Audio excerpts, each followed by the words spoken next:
to have the discussion, so we Yeah. don't do it twice. Yeah. All right, Yeah. folks. We're here. We're a little bit behind, but that's all right. We're here. We made it. Welcome all you wrestling fans to the 25th episode of the Pop-Up Powerbomb Podcast. I am your host, the Moon Man. I have my partner in crime, the cerebral Pineapple Powerbomb Yeah. Paul. Have we done this 25 times? Holy crap. Yeah, man. I don't, a yeah. quarter, Wow. a quarter of a century, bro. Yeah.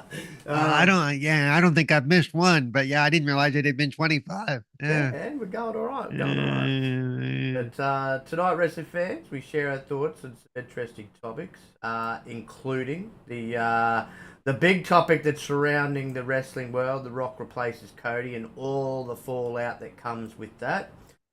We've got some creative plans for some of the superstars that have either been brought up from NXT, as well as returning superstar Andrade. And we're also going to get into discussion of this weekend's pay-per-view that just went by, NXT's Vengeance Day. So I got my coffee. I hope you all got yours, or a nice cold beverage or snacks. And without further ado, hope everybody's ready for some story time. Bye bye. I already said the chat. The Rockin' One, of course. Great to see you, love. Timaz in the chat. The man from across the pond. The man with the mythical beard, Dreadpool. Always wonderful to well, see for you. you, aren't we all across the pond to you? I mean, pretty much. Yeah. Across the Just some ponds ways. are bigger than some Yeah, ponds are bigger yeah. than others. Yeah. You're not wrong Yeah. there. You're not wrong Yeah. there, brother. Of Yeah. course, hit that like button, share this out. It's always a great, great help. And we thank you all for joining us here tonight. But yeah, we've got some interesting topics. So let's get straight into it. Of course, the first topic, because there is a lot to unpack, a lot to discuss. Is probably going to be our longest topic of the evening, so I thought we'll do it first. Is the fallout that's become of The Rock replacing Cody. Now, I've got a few reports here, some coming from Wrestling Inc., some coming from Ringside News. So I'll read some of these, and then me and Paul will discuss. So it gives you a picture if you haven't got the full picture already yourselves. So, backstage report on why WWE swapped The Rock in for Cody Rhodes at WrestleMania. So, Dwayne The Rock Johnson appears to have replaced Royal Rumble winner Cody Rhodes as undisputed WWE Universal Champion Roman Reigns' opponent at WrestleMania 40. Despite being a much discussed dream match for some years now, the time of the announcement and shunting of Rhodes out of the picture has led to huge backlash from fans, and there's been some updates on the matter since. When I say huge backlash, when WWE themselves uploaded the video of the Rock and Roman confrontation from SmackDown, the dislikes outweighed the likes on the video up to 75%. That's how much backlash. Yeah. It's the most disliked video in WWE YouTube history. So Dave Meltzer wrote on the F4W forum that it was The Rock who pushed super hard to make his match with Roman Reigns happen. And the change came to be when it was very, very clear CM Punk and Brock Lesnar were both off the WrestleMania card. Rhodes was previously planned to challenge Reigns in a rematch of their WrestleMania 39 bout, while Punk was penciled in to face World Heavyweight Champion Seth Rollins. And a Rock Reigns bout was actually due initially to be made further down the line with either next year's WrestleMania in mind or a potential Saudi Arabia show in mind.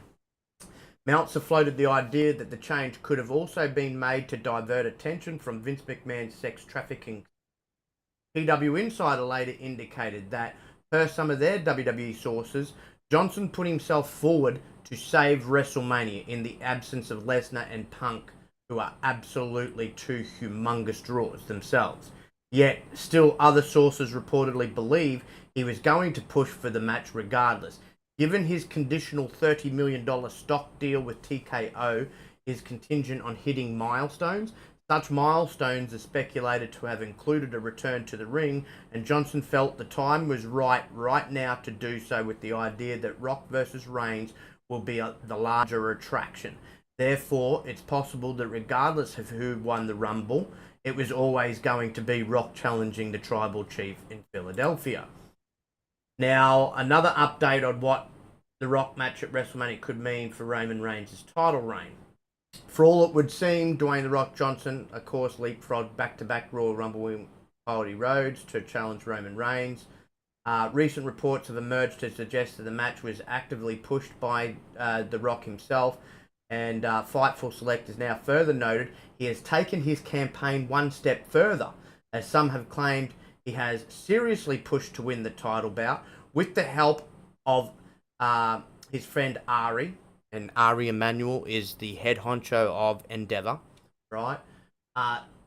For The Rock to win the belt in Philadelphia, thus ending Reigns' historic run after nearly 4 years. Irrespective, though, of the result, multiple sources reportedly communicated that the move was viewed as political amidst WWE parent company TKO's belief it will result in a greater immediate return than what could have been drawn through Rhodes vs. Reigns 2. Sources within TKO were said to have sworn that the move was not out of malice towards Rhodes, and he is still a very, very valued high talent. But there is a belief that those involved with the decision-making underestimated the lack of patience from the audience towards the situation. Rhodes will at least challenge for a world title. He is now penciled in as the challenger to Seth Rollins for the World Heavyweight Championship. The latest development marks a sharp departure from the closing shot of the Royal Rumble, as having won the Rumble match, Rhodes made it abundantly clear whom he planned to face. It's been noted that the creative shift is a result of notable omissions from WrestleMania, CM Punk and Brock Lesnar, with the former suffering torn tricep during the Royal Rumble, and the latter dropped from any sort of plans moving forward for his alleged involvement in the Vince McMahon sex trafficking scandal. Punk, as we are well aware, was reportedly slated to challenge Seth, while Lesnar has been tied to a potential dream match against Gunther. And of course, more has come out. I want to draw it real quick. There is video of Punk telling the refs he's injured, so this was not part of a show, part of a gig. No, this was he legitimately hurt. So another update coming from backstage reaction to The Rock's return and Cody not finishing the story. So Friday SmackDown saw WrestleMania 40 take a drastic change as Dwayne "The Rock" Johnson superseded Cody Rhodes as the challenger to Roman Reigns. Rhodes had won a second Royal Rumble match in a row to secure a title shot at WrestleMania, but with Punk ruled out of his penciled-in main event against Seth Rollins, WWE apparently felt the need to shake up the main event picture.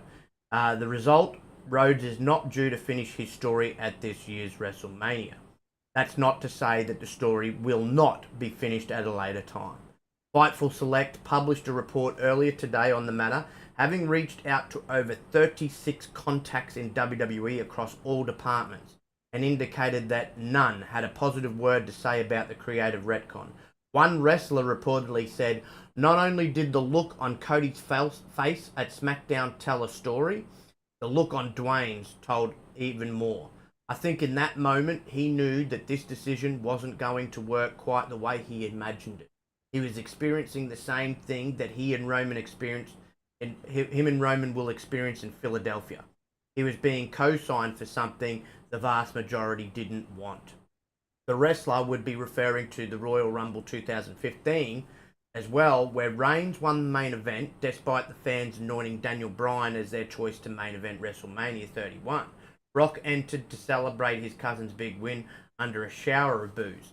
Fightful also noted that everybody that had got back to them recognised the short-term business implications of running the match, but felt that this was a decision that could prove harmful in the long run. WWE Creative reportedly unhappy with the change themselves. The source in the Creative reportedly told Fightful that there was a sense of deflation after the change, feeling it was reminiscent of Vince McMahon's maligned regime where changes were made at the detriment of cultivating new talent. Someone who had worked with Rock reportedly indicated that he had eroded his trust within the comic book, movie, film and football communities, and appears to be on track to do the same thing in wrestling. The one fan base he has almost universal goodwill with, and while that doesn't speak to him as a person, it risks overexposure and disenfranchising fans towards him. One talent reportedly went along with the idea that Johnson had not intended to shunt Rhodes out of the picture through malice, but noted the difference between meaning something and not meaning something when both carry malicious repercussions is moot. Another long-time member of WWE Creative questioned the motive, however, when there have been pictures for Rock vs. Reigns for years.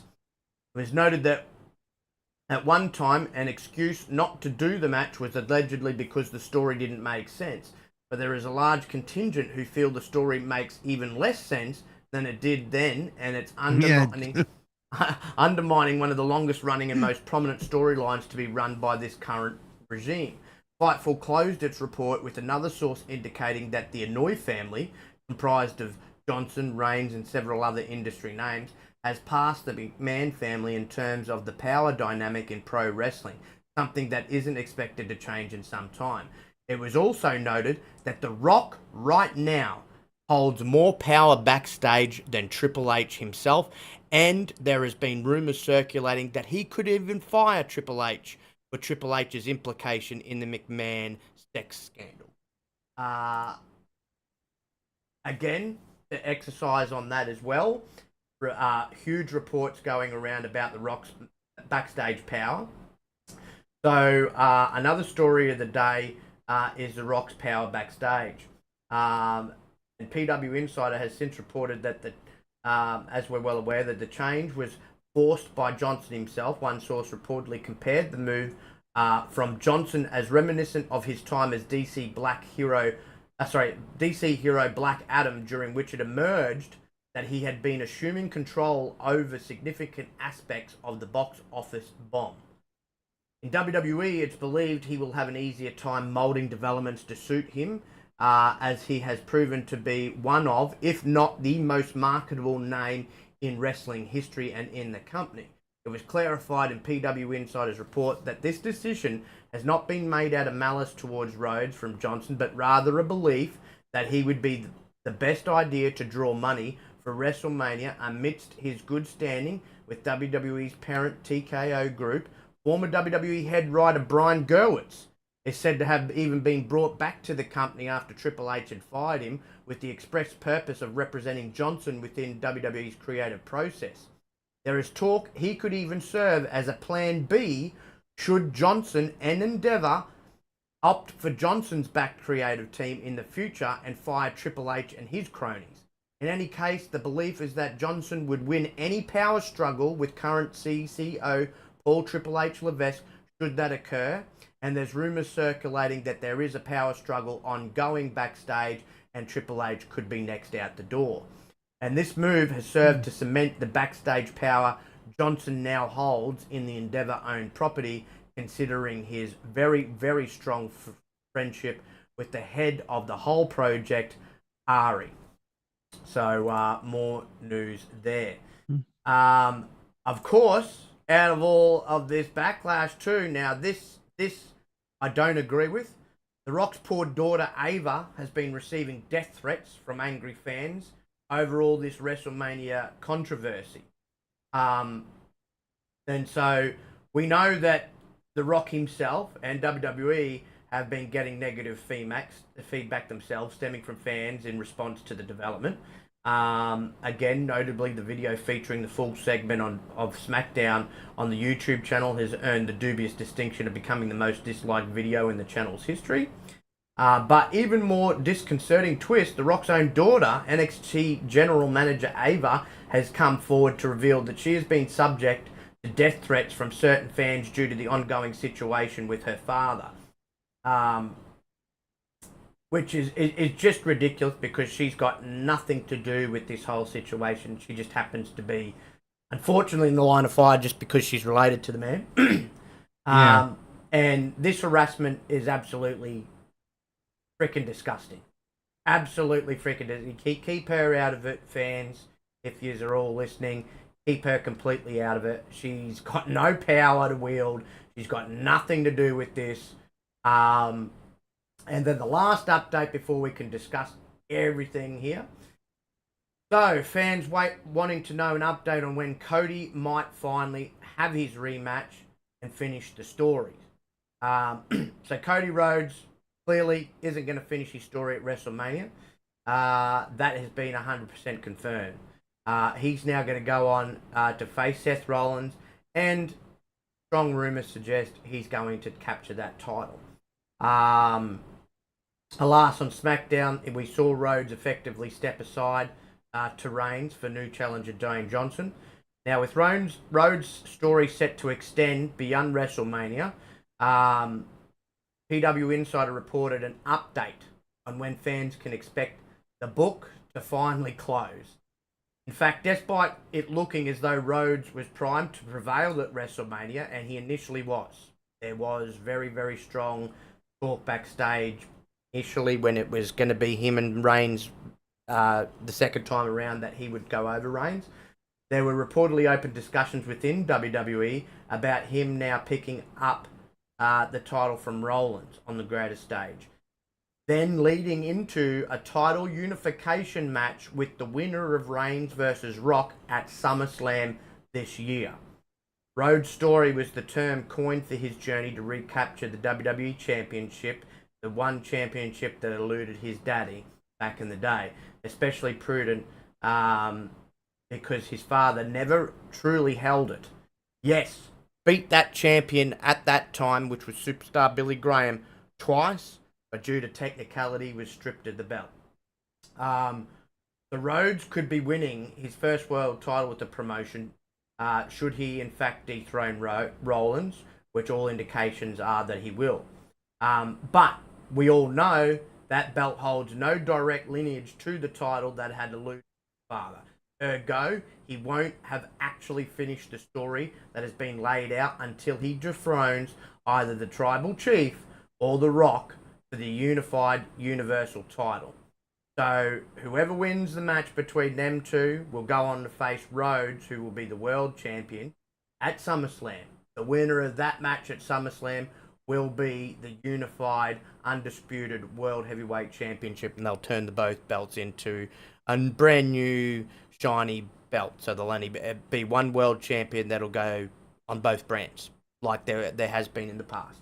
Yeah, and if they do that, that'll be good, because if anybody deserves to be the unifier right now, it is Rhodes. Oh yeah, it's the only way that they're going to make up for all this backlash. I can tell you that now. But after all unfolding all that news, Paul, let's discuss what do you have to say on everything. I know you're not happy initially, but obviously if the plan is for him to unify at SummerSlam, that kind of might make up for all this brouhaha that's currently going on. Yeah. And I think, what, this may backfire on The Rock badly. Right. He thinking he could save WrestleMania, he may end up kind of blowing this WrestleMania out of the water. And it'll be self-imposed, because this is his idea, his want, his push. And the whole idea that there's a power, you said to me before the show that you don't think it's Rock's ego, but if there's a power struggle behind stage and he's pulling in all these people to back his plays and stuff, I think it is about his ego. I think it's about him having control. And I think it's going to go the same route that some of Vince's later stuff did, where it's not going to work out for the betterment of the company. Right. That's somebody's going to have to come in, and he's either going to blow the company up to the point to where things have to change, or he's going to, or he's going to be pushed out, at some point. Right. Because this is not a good look. And, I think so far Cody's been a good sport about the whole thing. In fact, he hasn't said much about it online at all. And he's usually pretty active on Twitter and stuff. I did see that Rock responded with, well, I got thick skin, blah, blah, blah, and really didn't address the issue really at all. Thinking that, yes, it's getting attention. Yes, it's getting attention to this WrestleMania, which is all a good thing, but not for the right reason. Right. People aren't going to want to watch The Rock versus, they may have wanted to watch The Rock versus Roman 6 years ago or whatever. But I don't know that same, especially after the way this has gone down, that same want is going to be there now. That people are going to be going, oh my God, I can't wait to see this match. Yeah. I really don't think that push is going to be there. People will, if they do if they do Cody versus Seth Rollins on night one, that's going to be the match people are going to want to watch. Mm. Yep. People aren't going to give a shit about what happens the second day. I personally think this. Hey, what's good, Yobi? What's good, brother? Peace, love, life. I think if they're smart, right?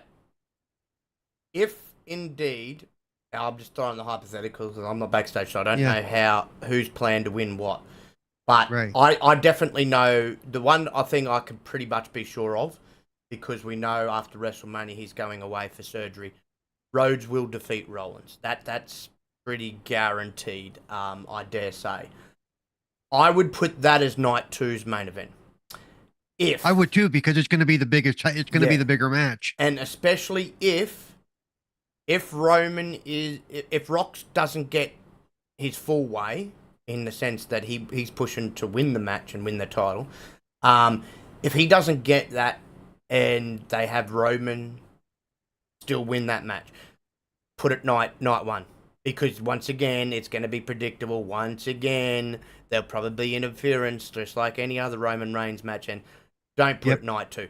Night 2's your last night of WrestleMania. You want to leave the fans going away happy. After all this disaster, after all this hoo-ha, if I was them, and no matter what happens with that match, nobody's going to go away happy. No, that's sorry. Why I'd have Rock and Roman night 1. Now, I know for a fact it's going to be night 2. It clearly will. Yeah. But if you don't want any more backlash, I would have it as night 1 main event. And no, because all everybody can be talking about, probably including us, is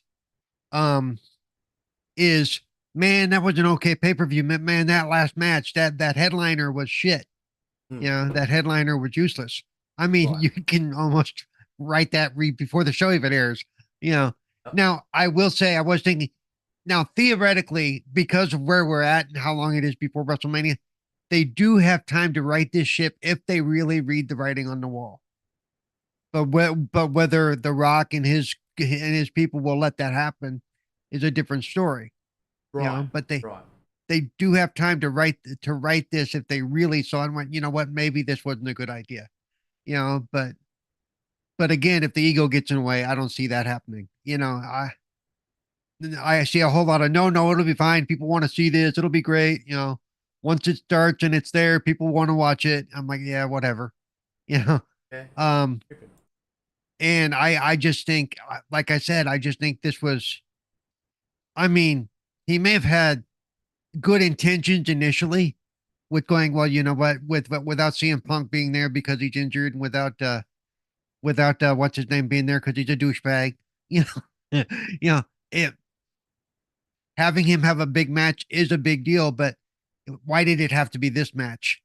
Yeah. Why couldn't it be Rock versus even Seth? What the hell? Why not? I mean, look, I know we've all wanted it, and we can't say we hadn't, because I know it's been discussed. This was meant to happen about 2 or 3 WrestleManias ago, and if we remember, Rock pulled out twice before because he felt that he wasn't in ring shape, or he couldn't get in ring shape, due to also at that time his very, very full on schedule where he was pumping out movies left, right, and center. That's understandable, and I still would love to see Rock and Roman, but I've said the whole time I want to see it where it's just who the real tribal chief is on the line. I don't want to see it when there's an actual title belt on the line, because I thought this whole time, and my thought process was, if there's a title on the line, Rock, it can't be believable that Rock's going to win because he's not technically a part of the roster anymore. But if you just have the match and you build it around who the real tribal chief is, well, then you have that suspense. Then you have that question: is Roman really going to win this match, or can Rock win the? And you could have the Rock win the match because there's no belt on the line. It's just, hey, I'm winning because I'm the man. I'm what's interesting, chief, this almost looks like a Tony Khan, hey, this is a match I want to see match, because there's really no reason for it. And the other way I would say, the other thing I would say is this. I know they're not going to do it clearly, but if I was them, if I was TKO, I'm going to say, I won't even say WWE. If I was TKO management, I would turn around and make this match a non-title match, right? Yeah. Now, some fans might go, oh, wait, no, right? For the simple fact is, you don't want The Rock to beat Roman for it, even though Rock's pushing for it, because he's only going to have the belt for a short. You don't want that, right? Well, Just and let make me this just draw match. that. Let me draw out. You'd be trading one absentee Yeah, champion for another. just yeah, Seriously. exactly. Just make this match about who the true tribal chief is, because I actually think that's a cool way to build the match anyway. Because they've gone back and forth on Twitter at each other. Like Rock's, laughed at him like he calls himself the tribe. I'm the one who sits at the head of the table, and right. And I don't care then. Rock beating him, Rock smacking him around and beating him, and say, well, you're not the tribal chief. Right. You're the tribal bitch, and you're my bitch, and I just beat you and whooped your ass, candy ass and everything. Yeah, they definitely could have used that because I mean they're both part of the same tribe. They both come from the same lineage. Yeah. Yeah. Aren't they? They're Um, related, right? They are related, yeah, right? they're all part of the same family. Yep. Yep. Yeah, they're cousins or something. Yeah, yeah. That's via they're related via Peter Maivia, which is The Rock's granddad, Right. which is his mum's dad. So that's how the families are all connected, is via Peter Maivia. So Yeah. as I said, I wanted to see the dream match. I've wanted to see it for the last several years, but I just didn't want it. I wanted it to be at a time when Roman didn't have the belt, because, as I said, it would add to the intrigue, and people wouldn't go in thinking, "Oh, Roman's going to win," because if the belt's not on the line and it's just the tribal chief moniker on the line, well, then anybody could win the match. Hell, you could have the last two people that are with Roman. I'm not talking about Heyman. I'm talking about Jimmy and Solo turn on him and say, no, we're siding with our Unk Rock. We're siding with Unk, so yeah. um So personally, I mean, I've always been a Rock fan, but at this point, I would love to see Solo drop a few big bombs on Rock. It would not shock me at WrestleMania if you hear some old Attitude chants when The Rock was a heel of. I told you tonight they were chanting "Rock, you suck." Yeah, you'll hear and Rocky loudly. Sucks. Rocky sucks, yeah. Right? And the other one is Die, Rocky, Die. Is the other one from the Attitude Era, In fact, one of the commentators said, "What is this, 1996?" He said, right? Because I don't care like what exactly's gone down backstage, but that facial expression on Cody Rhodes' face when Rock stepped and they were looking at each other, to me, said 1,000 fucking words. Like, yep. Well, I had no choice. Like there's even been funny comments of when Rock's leaning into Cody and whispering something to him, like Cody going, "What do you want to talk about?" He goes, "Oh, the story." And the Rock turned around and goes, "It doesn't matter about your story," So, right. Cody's face said it all. Like, yeah, he's a company man. He's going to do whatever. He's not going. He's not one to cause trouble and cause problems. But he clearly was not happy. And the Rock's face changed a little bit too. He wasn't expecting the negative response. No, he wasn't. Yeah. He wasn't.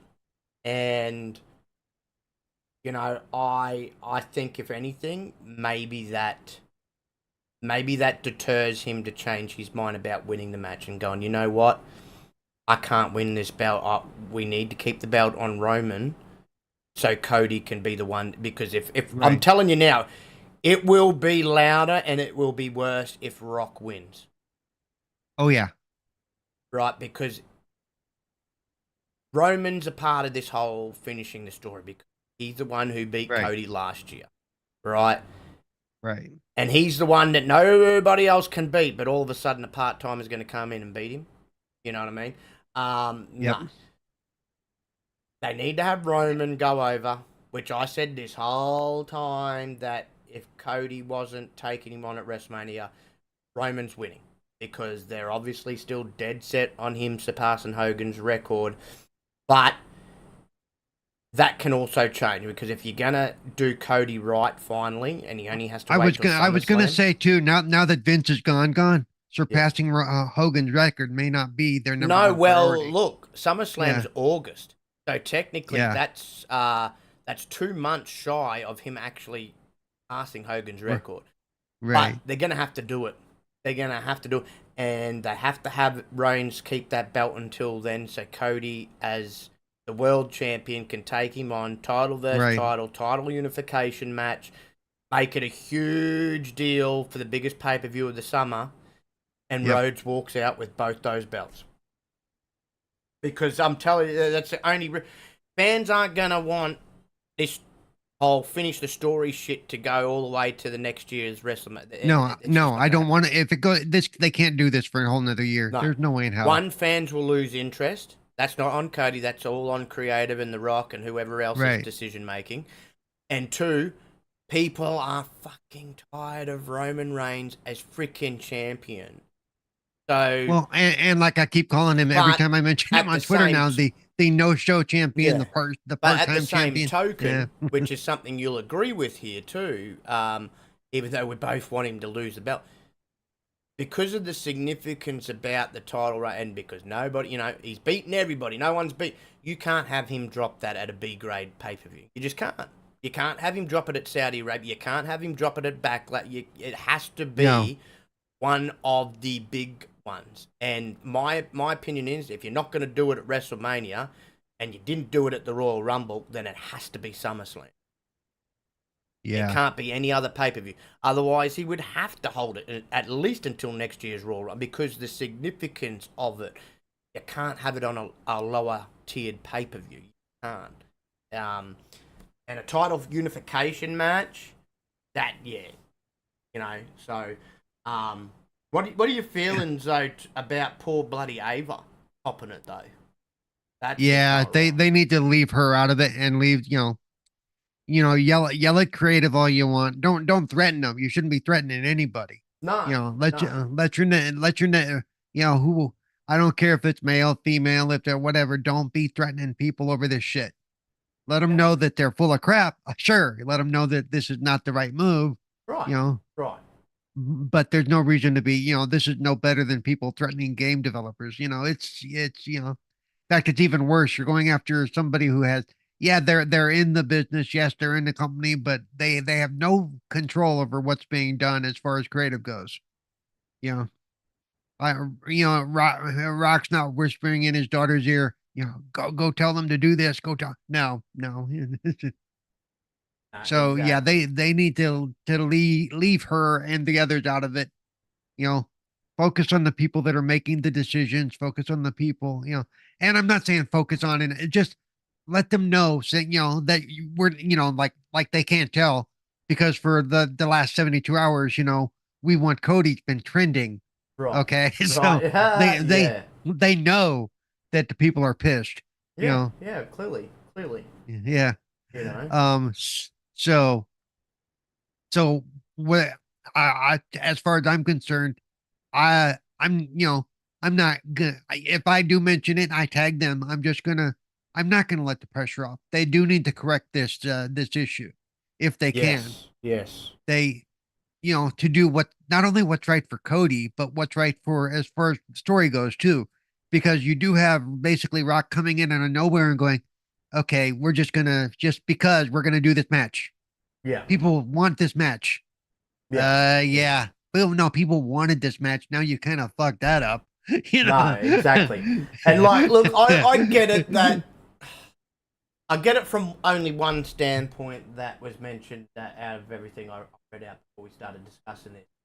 I get that he wants to help WrestleMania now that you haven't got a CM Punk there, you haven't got a Brock Lesnar there, and so the real big draw cards weren't going to be there, right? And I'm not even going to say Roman's there because people are sick of Roman. So, right. I was going to say, Roman doesn't get the crowd reaction he used to at all. I mean, no, it's just, no. Yeah, exactly. But yeah, I don't think it should have came at the expense of Cody, like you said, why don't you just insert yourself to take on Seth Rollins in the other main event? You know, Right. And obviously, he just seen it as the way of you know, for him it made more sense. By to the go way, just take so on I his can throw cousin. in, based on tonight's opening at Raw with Cody and Seth and Drew McIntyre also stepped into the ring. The Seth Cody match is not set on paper yet. No, well, I think that's obviously clearly the plan, but Right. you could it's not add Drew. I have yeah, a feeling they haven't dried the ink on maybe. that yet. Yeah, I have Yeah. a feeling maybe Drew gets added to it and it becomes a triple threat. Right. Yeah, because just so you know, Drew clocked Seth tonight. Yeah. Yeah, So Drew's gone full on dark side. So, yeah. no, look, he hasn't really. When you think about it, it probably would make more sense to add him to that match, make it a triple threat, because outside those two guys that he really has been gunning for, outside of him gunning for Punk, there's no one really else that makes sense for Drew McIntyre to be in a match with. And Right. I said it before, unless they had him in just the Andre the Giant Battle Royal, this would make sense to add him to this match. The other reason I say I think it may become a triple threat, Cody and Drew might have to carry the match because Yeah. of Seth's injury. Which I mean, look, granted, it's not the match we wanted for Cody, but it would make it even more of a bigger deal him winning because he'd be technically defeating both Seth and Drew in a match. So you know, to come walk out as champion out of the real tough fought triple threat match with two high caliber other athletes. Yeah. You know, Well, yeah, more. because they're gonna have to do something because, like I said, the other main event isn't gonna carry the weight they thought it was. No. So they're gonna need to do something to make people want to watch this. Yeah, and exactly. You can't really do it with an injured wrestler because he's not gonna be full up able to do everything that he used to be able to do. Yeah, exactly.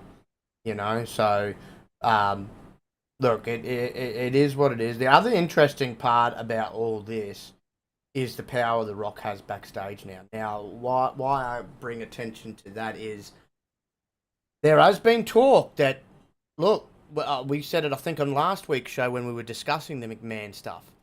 Anybody connected with McMahon better be worried because they could be out the door. You can't get closer in reality to the McMahon than his son-in-law. And I don't really doubt that Triple H at least knew something. Even if I said last week that names are going to start to be dropped. Yeah. I mean, there's no doubt. Even if it was just, I knew he was up to no good kind of thing, and it was just that. That's still knowing, and you not saying anything. I mean, clearly, like one report we read out last week, Stephanie knew and Shayna both knew about his behavior, but didn't really say anything. Like they said, they remained harsh. Right. Like, you know, so as this unfolds, but like you said, they were also in a kind of they were almost a no-win situation. They were, yeah, they were. But unfortunately, this could still come back to haunt them, right? And same with Triple H, you know, and so there's already that power struggle. And look, if Rock's got more pull power, which clearly he does because he's in real tight with Ari Emanuel, right? Rock could snap his fingers and Triple H is gone.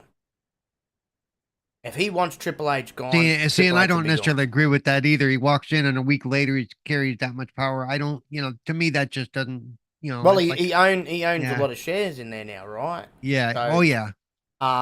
He's on the board as well. So he's higher up. He is actually higher up than Triple H. He is one of Triple H's bosses. Yeah, right? Yeah, I know. He's part of the overseeing board that oversees WWE. And him and Triple H have never really, like, there's been some sort of light respect there, but they've never really liked each other. They're definitely not friends. All I guess I'm saying is I hope that Triple H doesn't fall into the same trap that Vince fell into. I'm in charge. I'm the boss. Well, it's going to go my way or the screw only you. thing I'll be grateful of, the only thing that's a good thing, right, is if Rock gets rid of Triple H, nothing really bad will happen to WWE, right? For two particular reasons. You still have Paul Heyman there, right? Paul Heyman could fill Triple H's shoes. And outside Paul Heyman, you've also got William Regal back with the company now, but you've also got Shawn Michaels, who has had full creative control of NXT for quite some time now, and has done wonders. And NXT is their best brand right now, as far as I'm concerned. But as far as watching the matches every week, NXT is the exciting one to watch. Yeah. I was also going to say they also, you remember we talked about them possibly, setting Cody up to take a higher role, kind of like Triple H does. So if they do get rid of Triple H, they can always bump in them to more control as well. I mean, depending on the relationship there. I have a feeling Triple H is gone. Maybe it won't happen overnight, but I have a feeling he's gone. Because man, I think the tell will be WrestleMania, depending on what happens there. If Vince really gets in a pickle, Vince is just going to spill the bean. He's just going to drop names left, right, and center. He already dropped Brock Lesnar's name, so look. Yeah. Triple H. Well, did he actually drop? Did he drop his name or just drop kind of where it was easy to figure out who the hell they were talking about? Contract negotiations, 2022. UFC, it had to be Brock. Yeah, UFC champion, Yeah. And then there was, he kind of dropped it a bit because it was text messages between the two of them. And, but look, Triple H could be in some real hot water. He really could. And there's no ifs, buts, maybes about that because. Well, and even if he didn't do didn't do anything. That guilt by association thing. Yes, that's what I mean. I don't believe Triple H had anything to do with whatever Vince and John Laurinaitis and a few others were doing. I don't. Triple H is very, very loyal to Stephanie. Couldn't see it, right? I was even shocked at, as I said, with Brock. I mean, the man's married to frickin' Sable, and you're looking to have sex with someone else. Like, what are you doing? Yeah. I don't think that Triple H had anything to do with that. Triple H, though, I believe, knew something.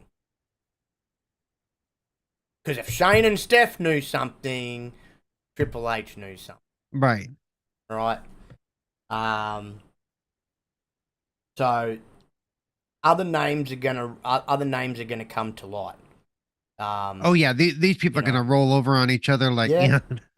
As I said, Triple H's name not been mentioned yet, but it's all going to come to light. And I'm sorry, he is too close to fucking Vince. Right? If he sat up there saying, "I had no idea of nothing," sorry, you're a fucking liar. You're a liar. You're his son-in-law. You would, if your wife knew how dirty her dad was. Don't sit up there saying you had no idea, brother. Sorry, I don't believe you. I don't believe you. You're his son-in-law, right? You have frickin' Sunday brunch together and everything with Linda and Vince. Like, you might not have been involved in the actions with the said woman and everything, but you would have known. Shane knew, Steph knew, you would have known. Linda frickin' definitely knows. Let me speak to Yobi's. Hunter would have been mentioned in the lawsuit only if the person filing the lawsuit knew that Hunter had knowledge, and the person filing the lawsuit may not know if Hunter had knowledge. So exactly, but as I said, Linda knew, Shane knew, Steph knew. If those three knew, sorry, Hunter knew. Yeah, and at least in passing, and he may not have had strict details or whatever. He may, but you can pretty much guarantee that Stephanie mentioned it to him. Like it's her husband. They discuss it, most things, or everything. She would have been like, "Hey, Dad's a dirty old bastard. He's doing this. This is why." Yep. She would have mentioned it to him when she stepped down. When she stepped down, I'm leaving because Dad's a freaking asshole, right?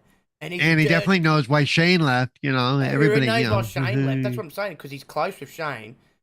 So, right. as I said, Hunter can't. That's probably another reason why he's ducking and dodging questions, because he probably does know and he can't talk Well, about it. 'cause and like I said, that was probably more legal telling him just don't yeah. answer any questions, Don't answer questions. which is the correct thing to do in that situation. You don't, ongoing investigation, new investigation. We can't say anything on the record. Okay, Yeah, yeah, exactly. No. But look, as I said, we will find out more names coming to light as the story continues to unfold. Yeah. So, look, I hope Triple H doesn't get in any trouble, but I'm just saying it's a possibility. It just is a possibility because I'm honestly hoping that guys like the guys that were close to Vince, like the Undertaker and stuff, that their names don't come up. Or at least in the sense like Triple H won't be in any trouble, like per se court wise for this, court shit. But it has been put out there. Anybody connected to it, even if it's just by association to Vince or association just having knowledge of Vince's misdoings. Right. It would be the cleaning up of the company, kind of like what's going on at certain video game companies that we're dealing with. The higher ups of TKO, so Triple H's bosses, have said anybody in those positions or that had knowledge or whatever, they're gone. They will be gone as this continues to be investigated, because they're doing their own investigation, not just the lawyers and not just the police and all the other stuff. TKO are, because they don't want that as a part of their image. No. So they're trying to clean house, which is the right thing to do. Which means some of those names that people like may be gone.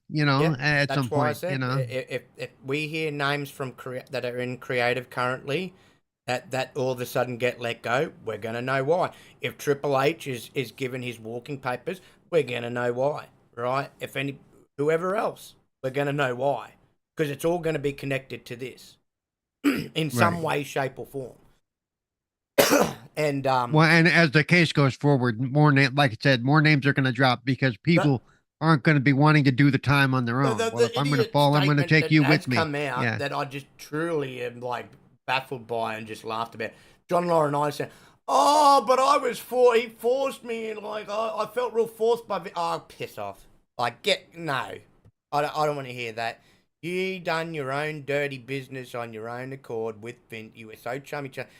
Sitting there saying that you can sit up there and say another great, like, especially Vin, like, come on, John, you could have like danced circles around Vin's kind of thing, like I don't believe it for a second when with that he's just trying to lower the shit on himself.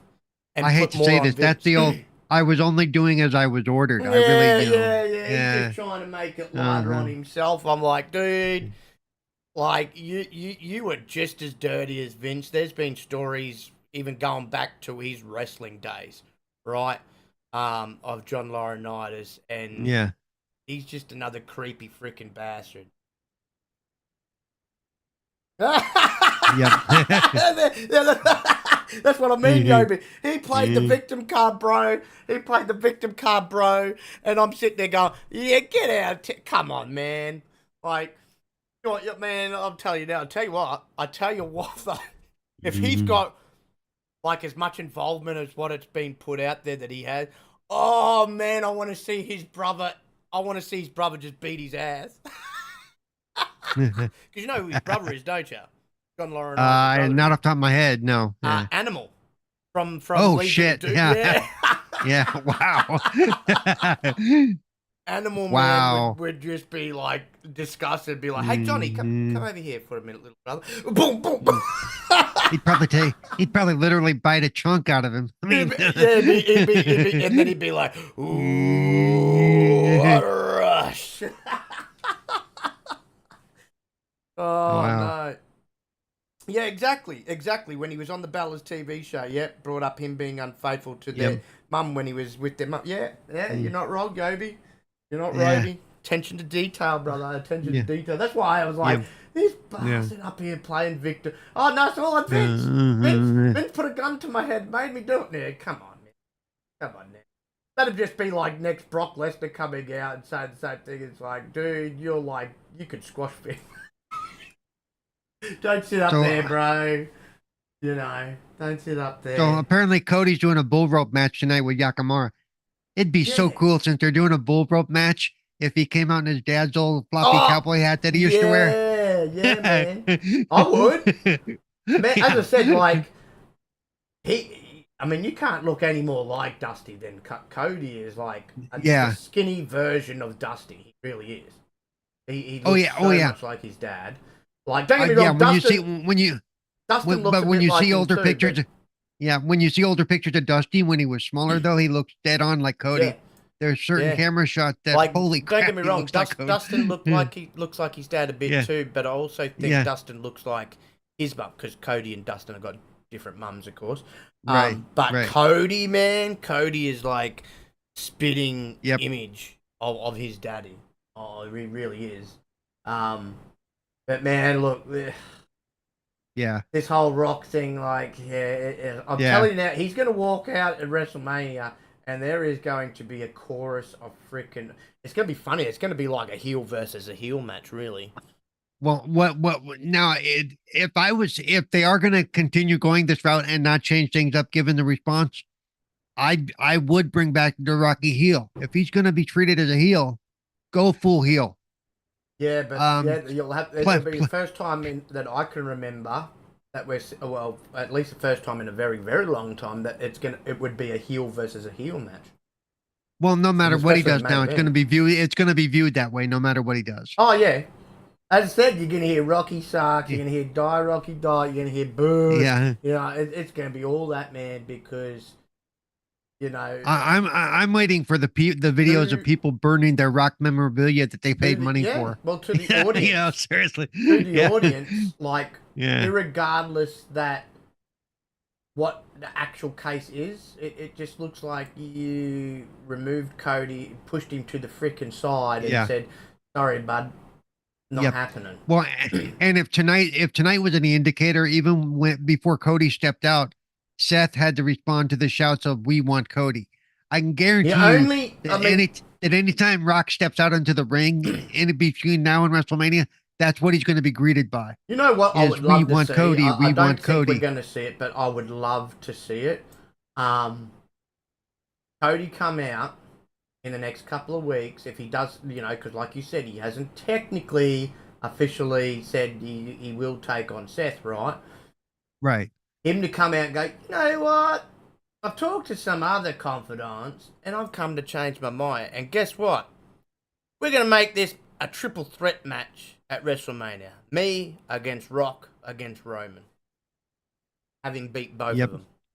Though it looks like they are setting up the triple threat match between him and Cody and Drew, yeah. Drew, Cody, and Drew, yeah. But at least then, if he did that, or if they went that direction, at least you could recoup the fans' faith, and you won't have so much heat as if you threw him in a triple threat with Rock and Roman. But then I mean, then if Cody doesn't win that match, they're right back at ground zero, literally. Yeah. Yeah. As I said, I would be shocked if they don't have Cody win the match with Seth and Drew, because as I said, Drew's going away after WrestleMania. His contract's up at WrestleMania.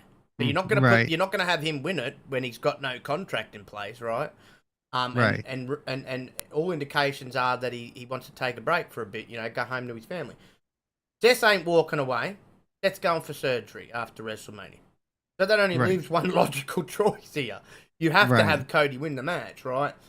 The fans are still going to be pissed off until they get to a stage in the year where it's known, right? Instead of just being reports out there, but when it's actually known and official, hey, Cody will be finishing his story at SummerSlam, unifying both the world titles against either Rock or Roman. Right. But as I said, I personally feel that it needs to be Roman. I personally feel Rock shouldn't be given his way. Roman needs to win that match. Yep. Because Cody needs to beat Roman, not Rock. I know because if Rock wins it, he's only going to hold the belt for what, 2 months? Yeah, a few months. That's it. Yeah, and it's 2 or 3 months between WrestleMania and SummerSlam. It'll be like Roman.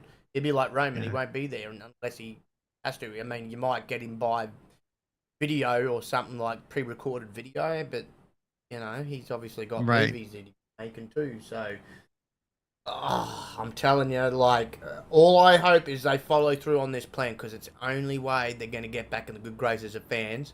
Is if. By the way, the only other way this could kind of blow up in their face is what if it comes out that Seth really can't wrestle at WrestleMania because he is recovering still. Really, Yeah, yeah. he's not in wrestle shape.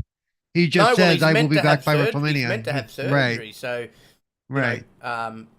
this is why So I think, like I said before, I do yeah, think Drew will be added to that match, because he may not actually be cleared to wrestle a full match at that point. no, I mean, well, I don't know. Yeah, my way of thinking is you add Drew to it and you have Cody and Drew mostly go at it, but like you do yeah, think like they do.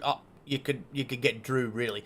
He gets Rollins, throws him yeah. outside the ring, and he power bombs him through the table. Right, that takes Rollins out of the picture for a majority portion of that match. And you can just have Right. Cody, and you're gonna have to, because I don't Yeah. think I've said the whole time. Seth ain't going to have the spring that we're used to having with Seth. He's not going to be jumping off the ropes or the turnbuckle. He No, can't do it. and you don't want him to more injure himself either. No. For this match, you really don't. You know. No, exactly. So you're going to fucking have to, work out how to best do this, and that's why I think, and like you mentioned of what's happened on Raw, that they're going to have to add Drew to the match to help, make this a match really. And so, I mean, and here's the other thing: you add Drew to the match, you can have Cody pin Drew to win. Now, the only reason I say that would be better, this is the other thing I've been thinking about. If you didn't, and it was just Cody versus Seth, and you had Cody beat Seth, that would be the 4th time in a frickin' row that Cody's beat Seth, which completely takes all momentum away from Seth, and makes Seth look extremely, weak, really. So to save that and still keep Seth strong, and he can have momentum when he comes back, have Cody pin Drew, and then at least Seth's got that to come back on. Well, I never lost the title. I didn't get pinned. And it keeps Seth strong. Otherwise, you're going to have people, from all angles are going to be like, Seth just can never beat Cody. Right.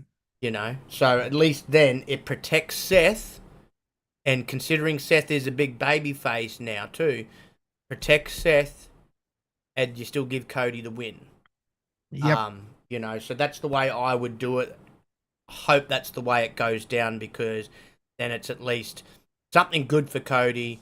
As I said, you protect Seth and don't have him lose a 4th time to Cody.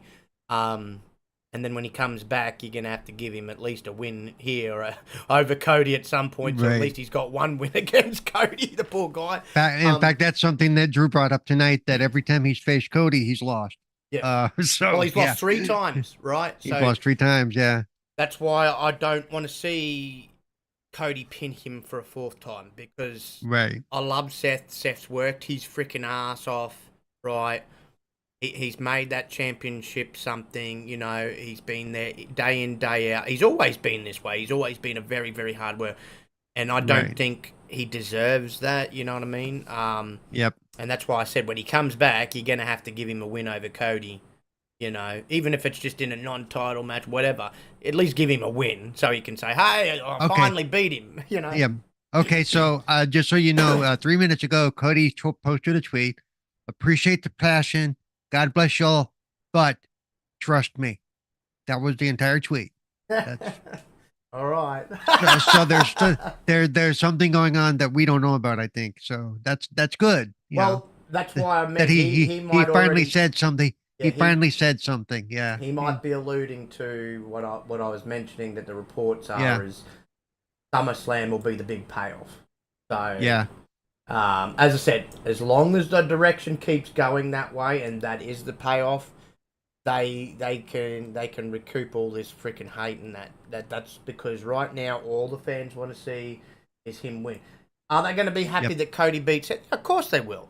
It'll be like, he gets one of the singles title finally. But I also want to point out that that's the first tweet he's made since the announcement Friday night. Yeah. Okay, so and just no so one's everybody's not aware. The belt. Yeah. Put it this way, I know that's not the belt that he really wants because it's not the belt that his daddy almost Right. had in his hands. But, in saying that, right, like Seth pointed out, and we clearly know, that's the working man's world title, right? What was Yeah. Cody's dad? A working man, son of a plumber, busted his ass night in, night out, and that's exactly what Seth's done with that belt. So, no, it may not be the title that he wants to win for his dad, but it is a title that kind of Yeah. pays tribute towards his dad in the sense of Yep. it's the working man's title. It's the title that gets defended, you know, almost day in, day out. It's Yep. on every show, Yep. In you know, fact, so did you watch Friday Night Show? yeah. When Roman was talking about how important his reign was in the belt? I was just going, "You're so full of shit." Yeah, the importance he tries to put on himself and on that belt that only shows up like once a month. It's like, dude, come on. You Yeah. you aren't the man anymore. You haven't been the man for a year. You know. Yeah, So yeah, exactly. I was watching him go off, and you might have seen my tweet. I thought it was bullshit. It doesn't, it's like, come on, let's move on, let's move forward. And Yobi said above too, he says, I want Rock to clear his schedule and really get to training to see him back wrestling groove again. My problem with that is the age of Rock. How long can he actually, Never lost a step, yeah. yeah. So, I'm not even sure how old he is, but I know he's way past that prime. It's exactly. because sometimes when these guys that are get older and they keep wrestling and they keep wrestling, it just doesn't work out. No, I mean, he might be in great shape, but being in great shape and being in ring shape are two entirely Yeah. different. And like I've said, I don't want another person to take the belt and only show up once a month or once every other month. No. You know, because no, we want, like you said, Seth has earned he's earned his belt. He's earned the right to hold the belt, and he's worked his ass off for it. He's Yeah. got the injury to show for it. Yeah. So Yeah. it'll be interesting, man. Yep. It'll be interesting. We'll have to continue to see how this plays out. As I said, right now there's a lot of hoo-ha. There's a lot of Oh yeah, I'm grievance. watching this stuff. I'm watching this stuff closer than I am video game shit right now. Yeah, Because there's a lot of grievances from the fans, obviously, and rightfully so. And WWE has to smooth this over as they continue on the path to WrestleMania. Yobi goes, that's a lie. Look at Goldust, aka Dustin Rhodes. He wrestles like it's the Attitude Era all over again. He's up there, You're not wrong. That man, Yobi, bro, that man hasn't lost a step. He's still wrestling like the days of when he wrestled Piper, bro. Like I am, but I think the part of the difference is he never stopped wrestling. that yeah, Well, yeah, The Rock did, but yeah, Dustin Rhodes is a freaking machine, man. Like yeah, I'm telling you, that man could wrestle a match in his goddamn sleep. Like he is something else. You know what? He's up 50 in his 50s. Oh, I'm saying, bro, man, he really yep, did deserve to be a world champion. That he has always been one of the best workers in this whole industry. And yep. At some point, I would love to see the Rhodes brothers do it again together. At now, some point, the time for him to have gone on to be the world champion was all the way back in the day after his feud with Piper.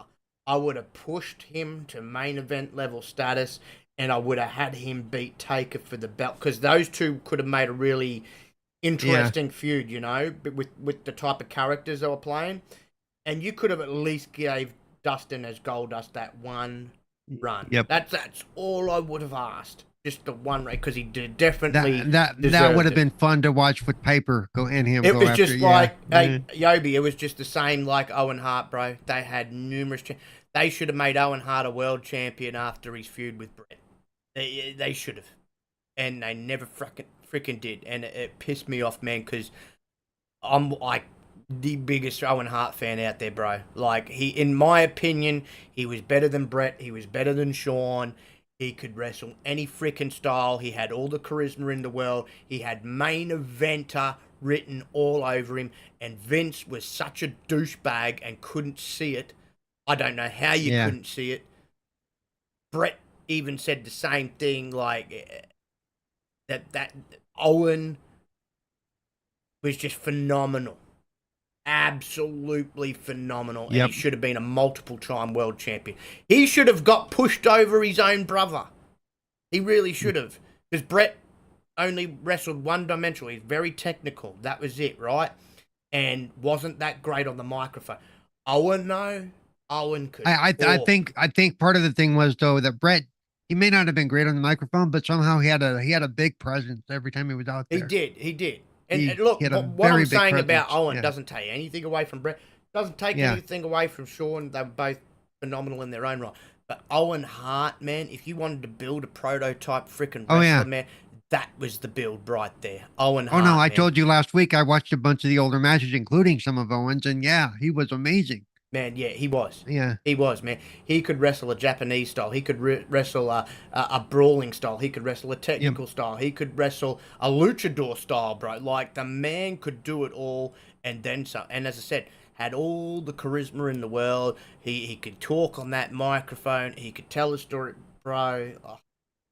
It just pissed me off that he was never given his dues, man. Like, yeah, he won the Intercontinental Champion. He won the King of the Ring. That was great. That was awesome. But he should have been a multiple-time world champion, bro. And it sucks that never happened. But that's a story, of course, for another day. Because I could go on and on about Owen Hart, man. As I said, he's like number one for me of my all-time favorite wrestlers. Like, yeah, he's number one. Eddie Guerrero's number two. But now moving on to our next topic of the evening, which will be a little bit of a quick one before we get into the Vengeance Day talk. So, WWE's backstage creative status on stars who joined main roster at the Royal Rumble. So, a number of new faces appeared at this year's Royal Rumble.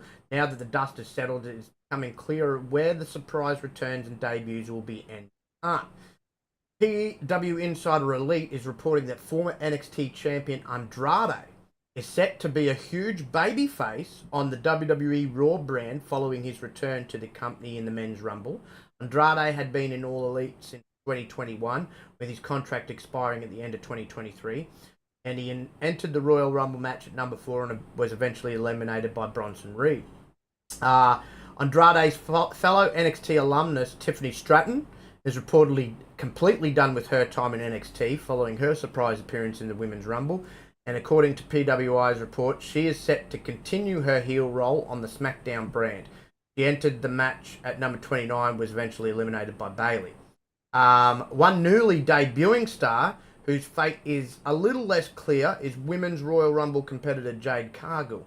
Cargill's main roster spot is confirmed, but her brand is still not yet known. The original plan was for her to be on Raw, and it is still possible for that to be the case. Like Andrade, Cargill is also a former AEW competitor, signed with WWE in September of last year, and she is meant to be a big baby face on whichever brand that she gets aligned to. As we know, she's made several appearances now on WWE programming, including NXT, but only ever mainly wrestled at the Performance Center until her debut in the Rumble. And Naomi is also set again as a babyface and looks set to be on SmackDown with her husband Jimmy. Apart from that, also there is other rumors going around that Bron Breakker is also on his way up to the main roster, and he's just, you know, they're doing it from a story point of view, going to make his decision of whether it be Raw or SmackDown that he's going to. What's your thoughts on all this, brother? What's your thoughts on them having Andrade as a babyface, considering a lot of the time in AEW, and even when he was back in WWE before he went AEW, he portrayed a heel. So it's going to be interesting to see him as a babyface. I think these are all good moves. These are all moves Yeah. we touched on last week. We saw some of them coming. Yeah. Um, Yeah. I saw, and I like Cargill. I thought she, you're saying she still needs help or she needs a lot of work. But Yes. as Yes. I pointed out, a Royal Rumble or whatever you want to call it, that kind of match where there's that many people in the ring, it's really hard for them to show what they can do. Right. They're kind Yeah, of you're they're not kind of wrong. limited. They're kind of limited. So, and I thought when they did have her go in there, I thought she looked great. I really kind of hope she does come to Raw. Mm. I think Raw needs that kind of energy, um, for the on the women's side. Right. Um, because the Friday is kind of there. That's where the women are loaded. I think if I remember right, Friday's kind of loaded with the Oh, it is. females. Yeah. Yeah. Yeah. Yeah, No, I think, especially now with Naomi joined in there, which I kind of had a feeling she would. That's where her husband is. Keep him on the same brand. yeah, Jade will probably get assigned, I'm thinking, to the Raw brand. Boost up Raw's women roster. You know, we'll yeah. see what happens. But look, Andrade as a babyface, I think, can work wonders. It's funny, Right, WWE only ever used him as a heel, and then when he went to AEW, he was only ever used really as a heel, right? But the funny thing is that a lot of people don't realize before his WWE and AEW run in Mexico, he was mainly a babyface under a right. mask, under a Oh mask, yeah, right? So, and with his reception that he got at the Royal Rumble, yeah, I think him working as a babyface can work. I really do. And so I'm interested to see the developments with him and where he goes from here. He'll probably, I dare say, will be introduced into the Intercontinental title scene. That'll be the first lot of belts. I don't think they'll move him into the main event, at the moment because it's very congested at the moment. But starting him in there will be a good spot. He could be an opponent for Gunter. yeah. Maybe even the person to dethrone Gunter. Who knows? But yeah, man, I'm looking forward to it. I mean, I was glad to see him back. I bet his wife's glad to see him back in in the same company too, which is Charlotte Flair. Right. Um, but no, man, he's a great wrestler, man. He's a great wrestler. Although I do want to see more of him taking on uh, Legado del Fantasma, man. I would love to Uh, see him team up with Ray and the LWO to take on them a bit. But if you did that, then the LWO would completely overshadow that team because they're only a three-man team with Will right. Santos and the other two boys. But I think with Jade, they're still going to take that slower approach. I think they're going to take that slow approach with her until they're happy with where her wrestling's at.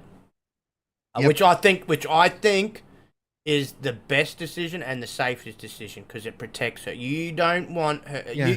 They could protect her in the Rumble because, like you said, it's not a great match to show off skills and stuff like that.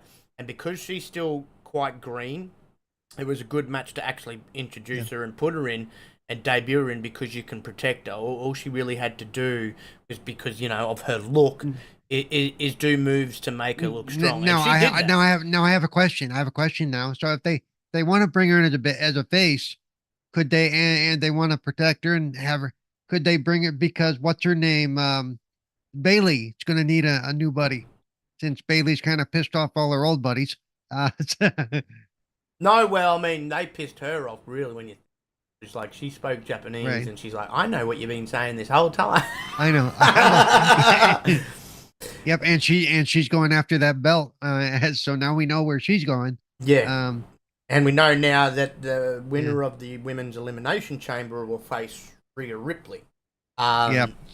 So, and right now the two leading names to come out of that is Becky.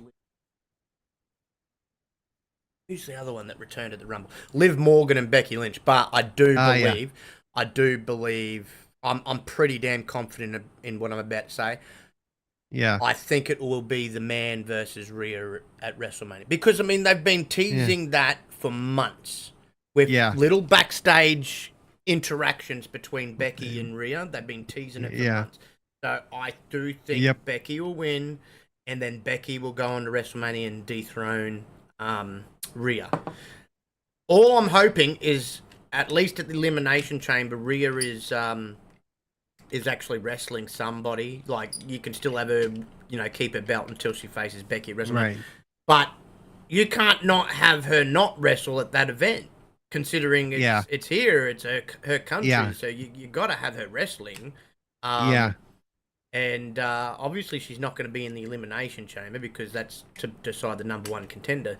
So you're going to have to find someone for her to verse. Right. Actually, I know who she might verse at Elimination Chamber. Nia Jax. Oh, that might be a good match. Yeah. Well, after what Nia did to her, a week ago that she completely squashed her? That's who I think actually might be taking her on. And then she will be Nia. I wanted to mention last week at the beginning of Friday's SmackDown, they showed Rhea walking into the arena with none of her makeup on. I'll tell you what, she looks way different before she puts on all her makeup.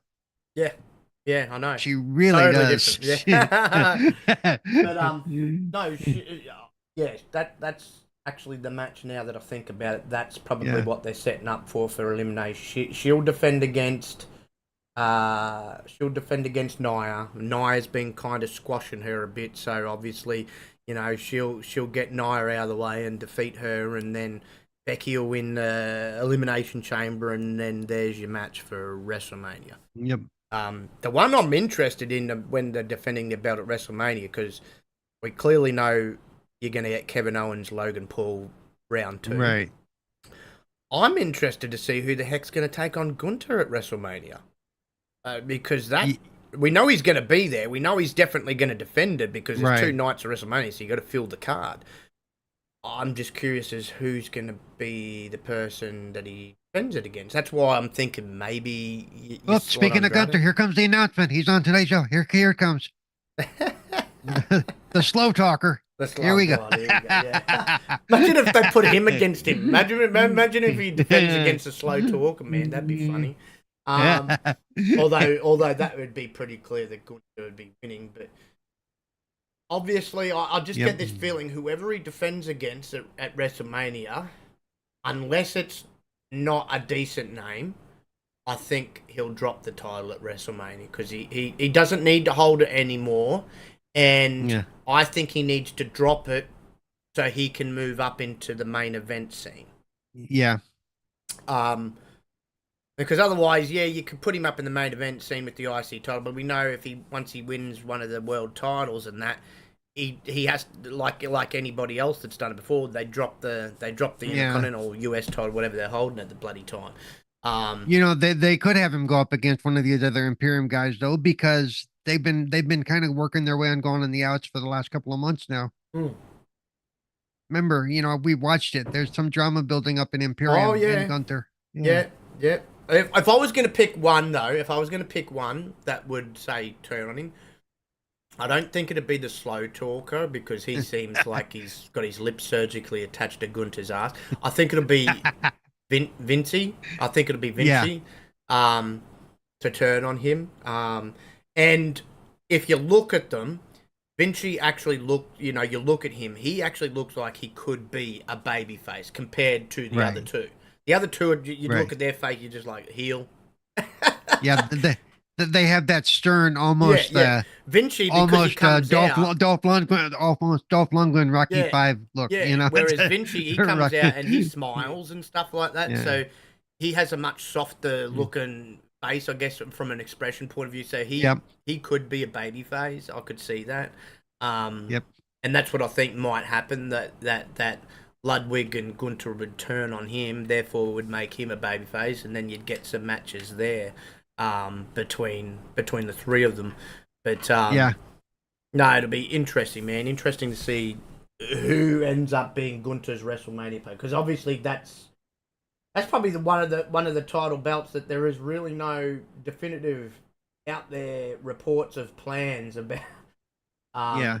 But the only thing we know is he's going to defend at WrestleMania. We just have absolutely no clear indication as to who against.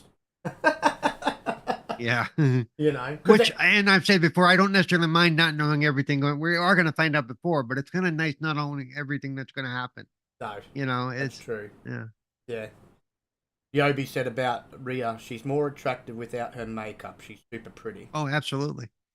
Yeah, some women, man, they just don't look right when they cake on the makeup and that. And she wears a lot of dark makeup. Yeah, she's got that goth thing going on. Which, I mean, okay, you know, I won't take away from that. That it's her character that she's currently playing. Yeah. But it's funny, not only did you see that on SmackDown, but if you get footage of live events, she doesn't actually come out wearing it at live events either. She's how you seen her backstage at SmackDown. That's how she is at live events. She doesn't wear the. She doesn't bother putting on all the. No. Well, and that makes sense because it's not televised. See. Right. But I don't think she needs it. She doesn't need the black eyeliner, the black lipstick, or the black mascara. Yeah. She's got enough black with a jet black hair and a black outfits. Like I think the jet black hair isn't real either. No, I think it's overdone on the black. Yeah. You know what I mean? That's what I've thought the whole time. But I think that's just to match the whole Judgment Day look. They all have that dark look to them. The dark look, exactly. Because I even think. I could be wrong on this, but I know Damian Priest wears eyeliner. You can see it around his eyes. But I also think he dyes his hair and his facial hair darker. Because I remember when he was in NXT, he got a darker colored hair, but it wasn't as black as what it is now. And then add the eyeliner to it. The only one who doesn't seem to wear makeup in that group is Seth, really. Oh, and Dom. I don't know. Dom might a little bit too if you really look at him. I think even the other little guy, what's he? JD. Yeah, even he started to wear the bloody eyeliner. Yeah, and I'm the Oompa Loompa. Yeah. I love it. The Oompa Loompa. I'm telling you, dude. Look at his build. When you look at him in the ring, he's built like an Oompa Loompa. He really is. I love it, bro. He's all. You know what? I would purposely do that to him if I was in the booth. If I was in the booth and he's coming in, I wouldn't do it like on a Raw or Smack, but like at a live event, I'd sit there and I'd purposely put that song on as he's coming. Oompa Loompa. Just a shit stirring, bro. Yeah. I never noticed it till a few weeks ago when he was wrestling and he took off his shirt, and I looked at his build and just the way the length of his legs compared to his torso, he said he looks like an Oompa Loompa. He really does. Mm-hmm. No, you're not wrong. You're not wrong. And I'm talking about the old school, the 1970s Oompa Loompa. Yeah. The one with Gene Wilder as Willy Wonka. Now all of our listeners are going to have to go. They're going to go back and look and go, "Holy shit, he does!" You know what? You can compare him to Wee Man too, or you can compare him to Hornswoggle. Yeah. Really, you could. Yeah. He's not much bigger than Hornswoggle, but yeah. But no, moving on to our final top of the evening. Oh wait. So we have main event Jey Uso in the ring with Gunther right now. There you go. There's an opponent for him. There's an opponent. I've said too that Jey kind of needs to be going for a title. Maybe there's the WrestleMania opponent. There you go. Oh no, it wouldn't be because they're talking about Royal Rumble. So. Yeah, no, actually no, it wouldn't be because that's right. I totally spaced there. He's meant to be taking on his brother because those two want to verse each other. So, no. Yeah, but could they do something with him and Gunther at Judgment Day in? At Elimination Chamber, yeah. Elimination you know Chamber, what? If anything, have him. If they did that and he beats Gunther, at least then it even adds even more to him versus his brother at WrestleMania because the Intercontinental title would be on the line. You know. Yep. So that would even add even more intrigue. Even though look in that match, I'll be right behind Jey because Jimmy just doesn't do it for me as a singles guy. He just doesn't. He just doesn't. No, Jimmy doesn't have the. I don't know what to make of Jimmy and the what they have his character doing. always laughing and smiling, goofing behind. No, I'll give him Roman, one thing, like, and this isn't hard with what I'm about to say. Jimmy's got more charisma than Solo, but that's not a hard thing to do. Yeah. Right? But I do think... The ring post has more charisma than Solo, okay? Yeah, he does. But look, Jay, when you compare the two brothers, Jay... Oh, no, Jay is all character. Yeah, he he's can all... definitely go further as a Solo guy, in my opinion. Well, because when Jay isn't forced to hide behind Paul or whatever. No, exactly. On the mic and stuff, and in the ring, as far as his characters, he can stand up. And put it this way, with the two brothers, since they're on the Solo path now, right? Jimmy, I can't see going any further than the mid card, whereas Jay, I can literally see living up to his moniker and being a main eventer, and a regular main eventer at that. He has more main eventer written on him than his brother. His brother, yeah, you could get away with putting the US title or Intercontinental title on Jimmy, but I just could never envision him. The way they got his brother acting, I'd love to see his brother and R-Truth at some weird whacked out tag team. I tell you what, though, before we get into this pay-per-view talk, I do love what I've been seeing between R-Truth and Miz, where Miz is like, "You're not a part of Judgment Day. You do realize that, don't you?" And he's like, "What? What are you talking about?" Yeah. And he's still carrying that, even though he got decked by Judgment Day last week. He's still there. He's still, because he's treating it as like, oh, it's another initiation beating. I'm like, oh my. He was tossing out shirts tonight that I want to get. It's the Judgment Day shirts that everybody listed. And it says, and R-Truth is scribbled on the bottom. Like last week with him and Damien. Like, you're an inspiration to me. And Damien's like, but you're older than me. Yeah. That's just like the times where he goes, "Oh, I've always looked up to John Cena." I'm like, but you're older than John Cena. Yeah. And you can't tell it because the man looks bloody good for his age, but he's actually old. Yeah. Up there. But no, look, let's finish tonight's show about NXT's Vengeance Day. And it was a good pay-per-view, bro. It was a decent pay-per-view. Yeah. You had 6 matchups on there. Obviously, kicking off the show, you had the finals of the Dusty Rhodes Tag Team Classic. How'd you feel about who won? Baron Corbin and Bron Baker defeating Carmelo and Trick. I thought that was good, and aren't they? They're looking at moving Braun up, aren't they? Yeah. But you know what I thought? You know what I loved about their entrance? It kind of reminded me of old school Steiner brothers when the Steiners did ride out on bikes. Yeah. You know, that's what I was like, this is a cool little homage to the Steiner brothers, man. And look, I had a feeling going in that they would win because I knew that they weren't going to give it to Trick and Carmelo because we know that this has been long-term story building between those two, which we're going to get once we get to the main event here. Yeah, that's the main event. We'll talk about that later. Wow. Yeah. And then of course, but it was a good match. It was a really good way to kick off the pay-per-view. They all matched up well together. I thought both. Now that wasn't a title match, right? Though. That was no. They got because if they're moving Braun Breaker, there's no reason to give him an NXT title. No, wait for it. They won the Dusty Cup, but the winners receive a future NXT Tag Team Championship match. That'll be interesting. Yeah. But hey, look. Now, I was going to say somebody else on NXT held the title on Raw, right? I know. Yes, that's what I was about to say. You could still have him on the main roster and still, do things down at NXT, especially if, say, just hypothetically, him and Baron do win the NXT Tag Team Champion. But you could still have Bron being mainly on the main roster because at the end of the day, it's only the NXT Tag Team Champ. It's not their big singles title or anything like that. If anybody from NXT is listening or watching, don't take that as a slam. It's only being the NXT. No. Yeah. But then, of course, we had the next match. The next match was just kooky, man. Dijak defeating Joe Gacy. And, oh, my God, that was...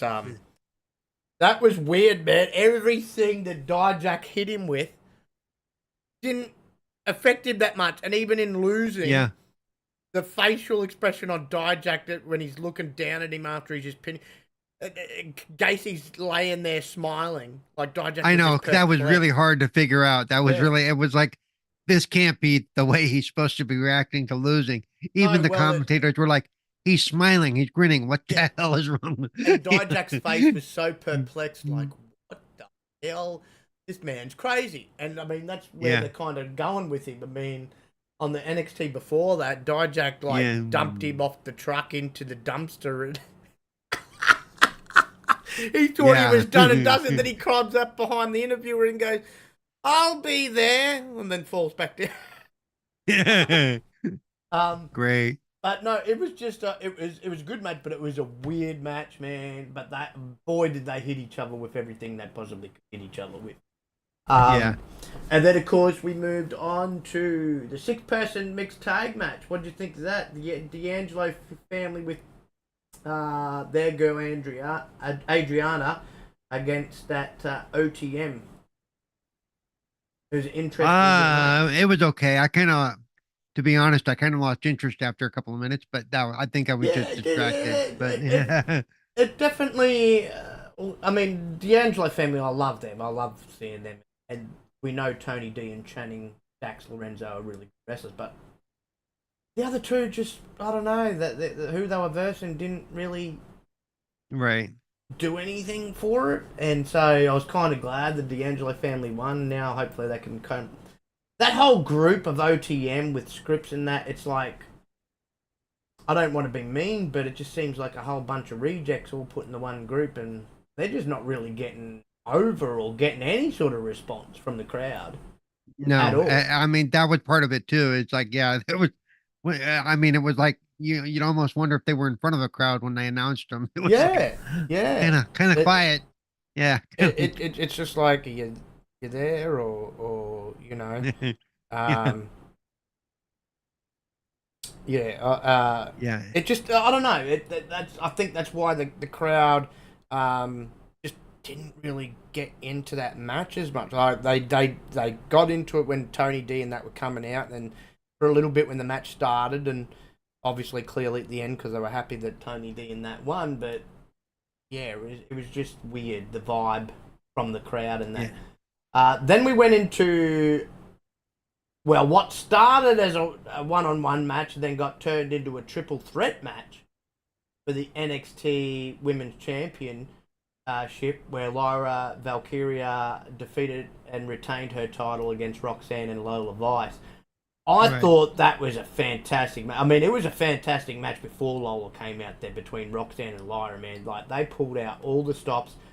They're both fantastic wrestlers. Roxanne, man, she's only tiny, man, but the stuff that she can do, I thought that it got the crowd right back into the pay-per-view.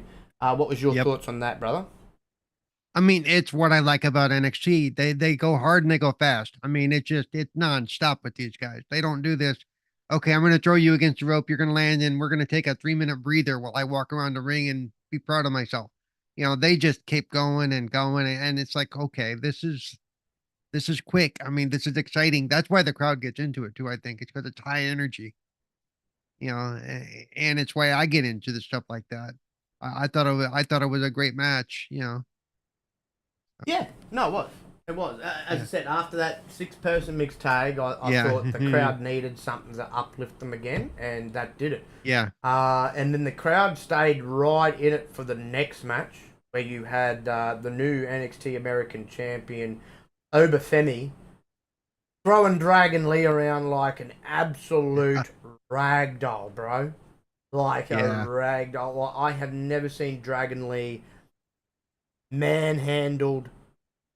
No, I expected Dragon Lee to not get thrown around so much. Seriously, I expected him to get thrown around a little bit because of the size of Obafemi and obviously Dragon Lee's tiny compared to him, but I just didn't expect it as much as what I've seen. But it was still a great match. But we've seen better Lucha Libre guys go against big guys and just run circles around them, aka Mysterio. Rey Mysterio is just But He'd look, go against those I big think guys, the and match, they never had a chance to touch him when I think the match Ray was would. good. Yeah. I think Dragon Lee still looks strong, even though he's getting thrown around, because he just looked tough as nails. Like this guy just Right. keeps getting back up. It makes Obafemi continue to look absolutely destructive and just like a beast. The man's just a big boy, bro. Like he's built like a brick shithouse, so to speak. Like, and I tell you what, he can do a lot for a big man. He really can. Where did he come from initially? I think he'd come from. He played American football, bro. So he built like a bloody Right. like a guard or a lineman, even, you know. So Yeah. but look, I would like it if they would be able to, like, at that point after that happened to Lee, have him go in there and go, okay, now I got to be faster. I got to not be touched if at all possible. yeah. I got to But stick I and think, run, stick and if run. anything, You know? this now ends because we already know he's very much on the main roster now. So I think this ends Dragon Lee's run in NXT. So you'll probably just see him on the main roster now, just like Tiffany Stratton. You know, she's done with NXT. I think Dragon Lee's officially done with NXT. And here we go. We get to the main event. Yeah. The Red Dragon, Ilya Dragunov. He defeated Trick Williams.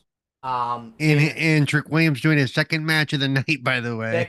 Double duty. This one lived up to everything I expected of it, man. Like, I'm telling you now, and even in defeat, Trick didn't look weak at all. No. I'm telling you, there was a few times there, like, even me as a fan, I was like, oh, could he upset Dragunov here? Like, when he hit him with that knee and the crowd's like, 1, 2, 3, 4, 5, 6. I'm like, good God. He's down. That was a heck of a knee he took. Yeah. Well, it was. It busted him open, bro. It busted Dragunov open. But man, that was a really, really good way to end the pay-per-view. Like, it lived up to what we all thought it would be for a main event. Dragunov again, he continues on his reign and run as the NXT champion, which I thought it was a little bit too soon for Trick Williams to win it, and I thought it was a little bit too soon for Dragunov to drop it. But look, Trick, if anything, comes out of this match really looking like the main event player that WWE views in him. Yep. I've even seen reports that they're that high on him backstage that they view him as a future WrestleMania main eventer. Ooh, nice. Yeah, I think he has that potential myself. He's coming along nicely wrestling. We know microphone wise, he needs no more work. He can talk on that microphone as good as anybody. But he's wrestling, man. You know, I've watched him since he first came in. He was green as hell when he first came in. And he was green for quite some time, but he is slowly but surely coming along nicely. And that match last night, if anything, showed off more of what's to come and what he can actually do.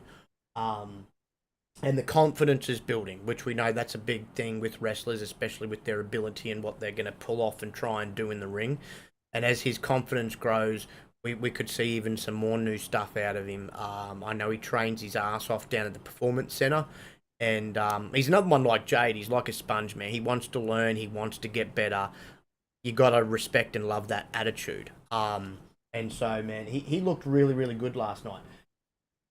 First off, what was your thoughts on the main event, brother? And then, what was your thoughts about the turn that we knew was coming for quite a while now that happened after the match?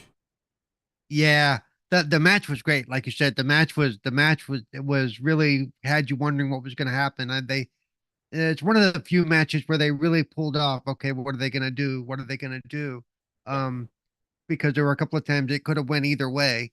But yeah, the turn at the end was just, like you said, we knew it was coming, but it still kind of took you by surprise that it happened there, you know?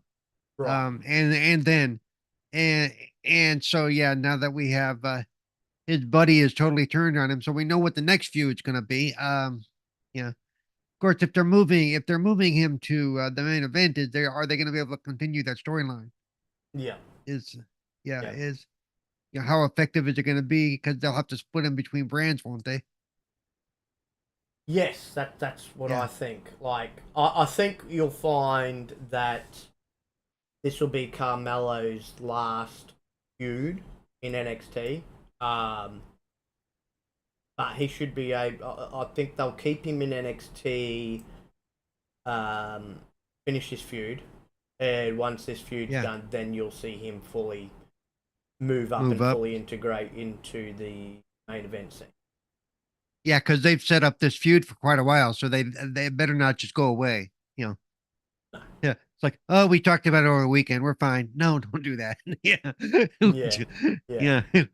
So, but like you said, we knew it was coming. I did like the way they handled it, and now we'll get the next few weeks of why it happened, and probably when the next NXT pay-per-view is in the first week of March or second week of March, somewhere in there. Yes, yeah, I believe so. So they'll probably, I mean, they might even wrap it up that quick over the next few weeks and have them have a big match at the next pay-per-view. Carmelo versus so I hope I personally I can't wait to see Carmelo in the main event because I like watching him. Yeah, he's very good. He is phenomenal, bro. Like the man, he's another one that I can see as a future main eventer, bro. Like, man's got it all. Charisma, talent, can talk well on a microphone.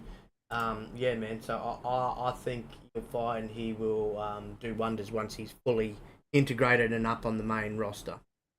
Yep. So, and he's a good storyteller. He's decent on the mic. He's a good one. I think he's ready to move up. So yeah, that'll be good. But yeah, I enjoyed it. I enjoyed this pay-per-view quite, like I said, quite a bit. In some ways better than the one the week before, but exactly, man. Exactly. There was nothing at the end of this one that left me going, what the fuck? No, like as I said, this was something that we knew, like, this goes all the way back to when Trick was months ago when Trick was attacked backstage, and I mean, a lot of fans kind of knew that it was Carmelo that did it, but the way that they played it out and then kept them together, and I'm like, this is going to be a long drawn out storyline, and it paid off, man. Like, they did so well with the way they told what's his name? Well, and then what's his name? Kind of sowing in doubt, it's like Well, you had both of them. So you had Carmelo sowing doubt about Ilya, but then you had Ilya sowing the doubt himself, and like. And they all played that very well. That was probably one of the best executed storylines we've seen in a while as far as the mic work. Yeah, it was. The storytelling, the mic work was just top notch. Absolutely freaking brilliant. It's no, overall, as I said, it was a decent pay-per-view as we always generally expect from NXT. They usually put on fantastic shows, and now obviously we will see. I think if I'm not mistaken, I think they'll build this feud between Carmelo and Trick to the big NXT pay-per-view that takes place on the same weekend as WrestleMania. And you think they're going to build it out that long for another 3 months or whatever it is? Yeah. I think and it'll culminate there. That's just my opinion. I could be wrong on that, but I think they will and it's deserving of that type of card, because all eyes are, WrestleMania weekend. It's huge. And then, as I said, after WrestleMania, you could have Carmelo fully entrench himself and debut fully on the main roster. Because I think what they'll do is they'll build to it and they'll get to that match, and Carmelo will do a lot of damage leading into that match, and then Trick will end up getting the big win, and Carmelo will then leave NXT. So who knows? They might even have that as a little moniker on for the match itself, like the loser leaves NXT kind of thing. You never know. Yep. But no, I think they will. I think they will, and they should be able to do it with ease, because I don't know if they've got an NXT pay-per-view coming up anytime soon. I think the next one is Why isn't it the one in March? Because I think they mentioned it. Yeah, which I'm trying to think Right. if that's the one that's lead on the same weekend of WrestleMania or not. But yeah, either. By the way, Trick's another one that might be ready to move up at some point here too. Trick's really got the crowd behind him and stuff. Yeah, and he's fun to watch. Yeah, he is. Oh God, I mean, even on SmackDown, bro, they were whoop that Trick, whoop that Trick. Like, they were right going for him. So no, man, I think he probably still needs another few months down in NXT first, and then they'll bring Carmelo up first, and then I dare say a few months after that, possibly 6 months or something, within 6 months or something like that, they'll bring up Trick, because I think also once Dragunov loses the NXT title, he'll be another one that moves up to the main roster as well. Because I think I'm not the only person that wants to see him re-spark his feud with Gunther. Like their matches, I've said it before, are absolutely brutal with how stiff those two work with each other. Absolutely brutal. Just them chopping each other, bro. Oh my God. you hold on to your own chest, going, "Good God." But I tell you, it'll be awesome. Hey, they got enough time to maybe he comes up. Maybe he comes up and takes on Gunther at WrestleMania. Yeah. Who knows? Yeah, that's true. Yeah.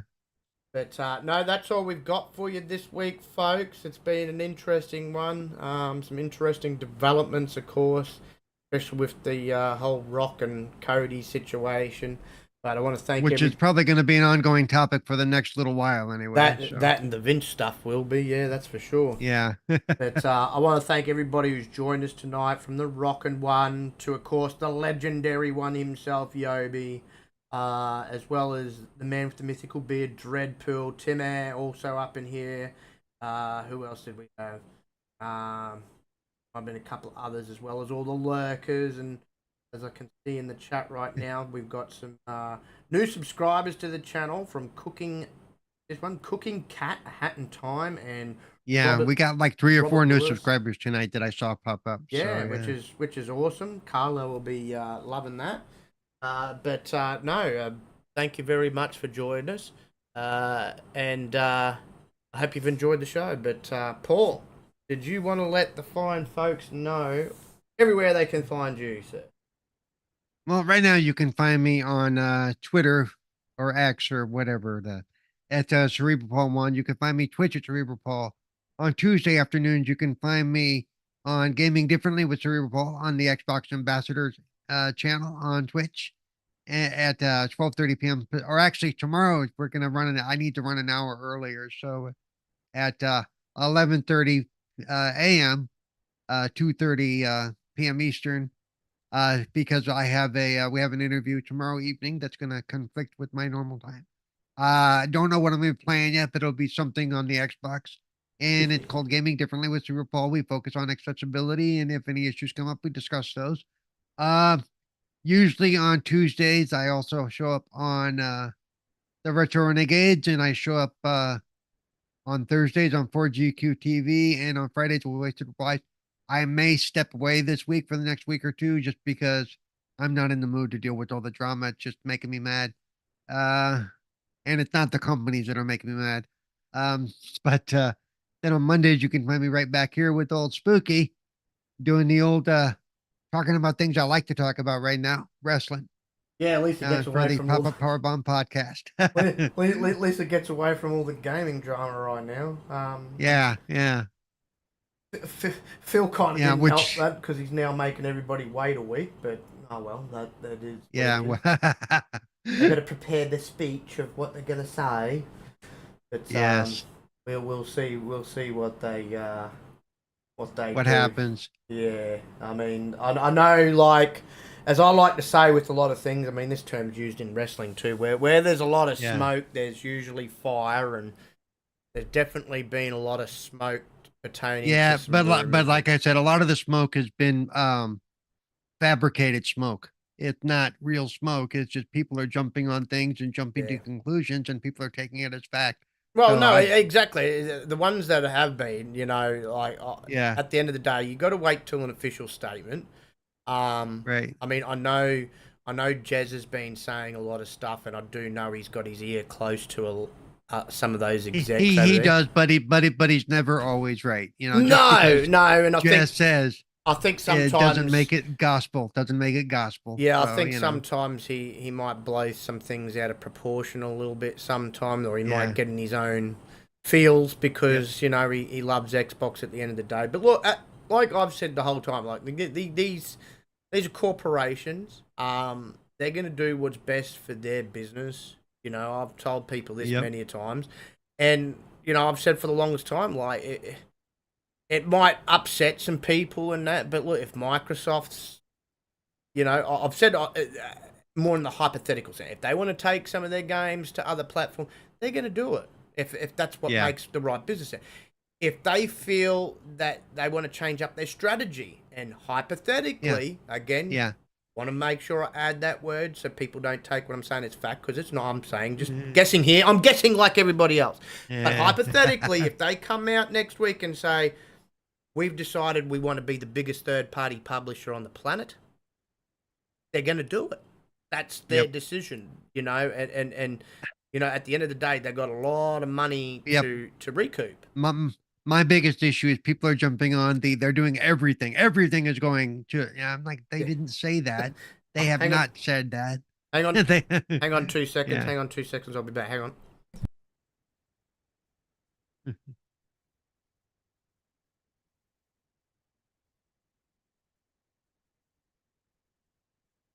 Am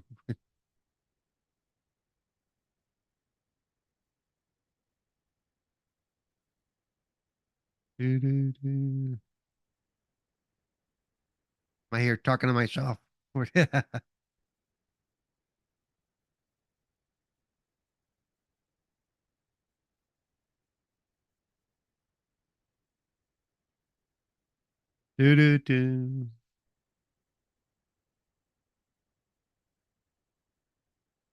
Thanks, Trin. Appreciate it.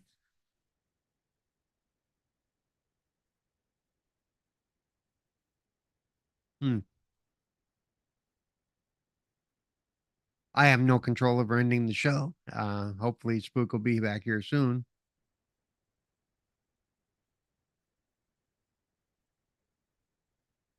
But since we were talking about it, let me just say that people need to stop trying to jump on the narrative that everything is going third party. All their titles are going to go to PlayStation, because that's just not what has been said officially or unofficially or otherwise. And for people to start jumping on that, they just, hold on to your nuts and, calm down. You know,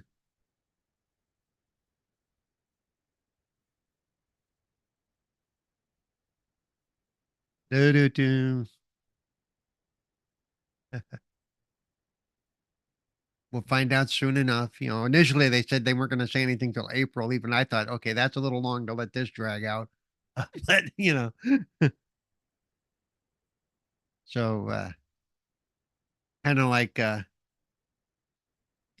WWE and the backlash with Cody. I think they were taken by surprise about how much attention this drew, which they shouldn't have been, because how the gaming community is. They're crazy.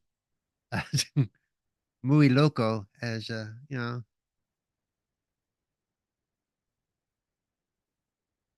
don't know. I'm just carrying this on. I wasn't expecting it. Yep. Relax till next week. A lot of what you see of, so and so says he's got sources that know people, or sources that are in the know. Yeah, a lot of times they don't know anything. They are going off of what other people they've on other podcasts they've seen. You know, Xbox Era posted a thing with no sourceable, facts that started a lot of this, and just need to, and like I said, I like Jez. I like all those guys, but I think some of them are even kind of jumping the gun on this. Uh, and it's somewhat baseless. And if it's not baseless, they're not saying how they know what they know. And I've never been one for just trust me. I don't go in for just trust me. It's real. Trust me. It's a fact. Trust me. It's gonna happen. No, I ain't gonna trust you. And nobody should. What is it? The old phrase, trust but verify. You know. And the problem is nobody bothers to verify. They just jump on the old bandwagon. Now you guys got me talking about it. But since it's just me and I'm not getting yelled at and talked back to, I guess I can say these things. So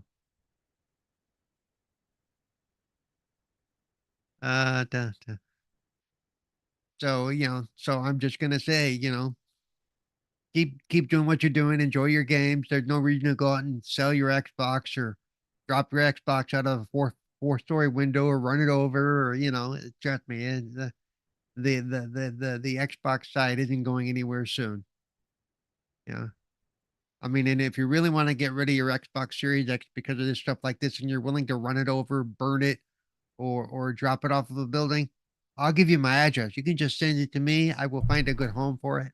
All right. A lot of people I know would love to get a free Xbox. I'm back. Sorry, folks. That was just an important phone call. All right.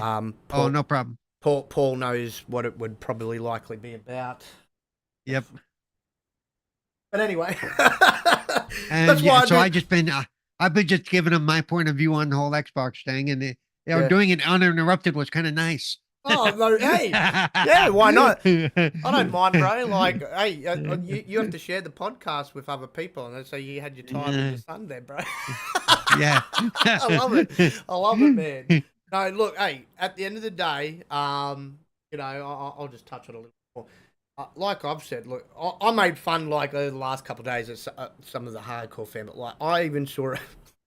I'm not going to mention who because I don't like giving light to these fanboys. I even see one Xbox fan. He's real hardcore, but I seen a video that he put up and he was nearly crying.